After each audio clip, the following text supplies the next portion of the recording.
యువతకు బంగారు భవిష్యత్తు కూటమి ప్రభుత్వంతోనే సాధ్యపడుతుందని పిఠాపురం యువ నాయకుడు ఎస్వి గిరీష్ వర్మ అన్నారు. రాష్ట్రంలో చీకటి వెలుగులు పోయి వెలుగులు రావాలంటే చంద్రబాబు నాయుడు నేతృత్వంలోని కూటమి ప్రభుత్వం ఏర్పడాల్సిందని తేల్చి చెప్పారు. ఇక 5 ఏళ్ల వైసీపీ పాలనలో యువత భవిష్యత్తు నిర్వీర్యమైందని ఆరోపించారు. ఇప్పటికైనా యువత మేల్కొని సీఎం జగన్ ఓడించేందుకు నడుం బిగించేయాలని ఎస్వి గిరీష్ వర్మ పిలుపునిచ్చారు.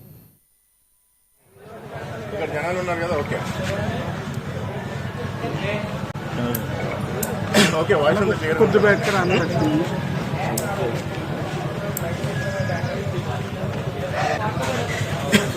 స్టార్ట్ అనేది చెప్తాం.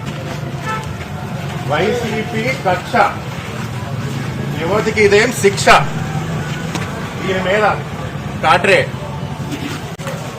మన ఇక్కడ చూడండి, మన జగ్గుబాయ్ రండి. మన జగన్ ప్రభుత్వ ఈ హయాంలో ఈ జమానాలో యువతకి చాలా ఆందోళన జరిగింది. అది చాలా మంది యువత చదువుకుని బయటికి రాగానే ప్రభుత్వం నుంచి ఉద్యోగాలు రాక రోడ్డును పడేశారు ఈ ప్రభుత్వం అంతా. ఉన్న కాస్త కంపెనీలు కూడా బెదిరించి భయపెట్టి పారిపోయేలా చేయడంతో ఉన్న కాస్త ఉద్యోగాలు కూడా పోయినాయి. అంటే మనకి